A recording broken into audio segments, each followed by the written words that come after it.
Dịka anyị gụrụ ọmụmaatụ ilu Igbo nye nkọwa ya. Tupu nchịkọ ihe niile gbasara ilu, aga m akọwa otu ọmụmaatụ ilu m nyere. Nke a ga-akọwa ugbu a bụrụ: ọnya dị n'obi, mana ọ bụ ọnụ ka eji emeka ya. Ma gee ntị ka ịghọta ilu a nke ọma.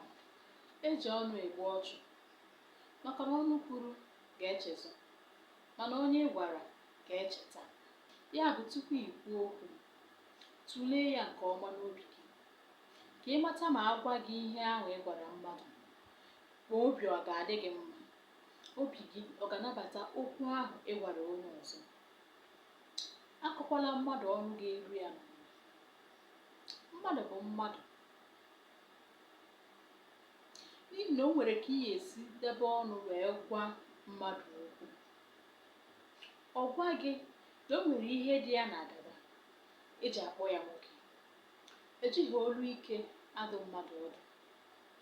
Matakwa na nwaanyị olu ọma adịghị arịa ajụrụ ya nri. Ụkwụ jehie ụzọ ọ pụta, mana ọnụ furu ụzọ anaghị apụta ọzọ. Ntị na-anụ ihe adịghị ara ka okpu ata. Otu okwu ezurara onye maara ihe. Ka emesịa.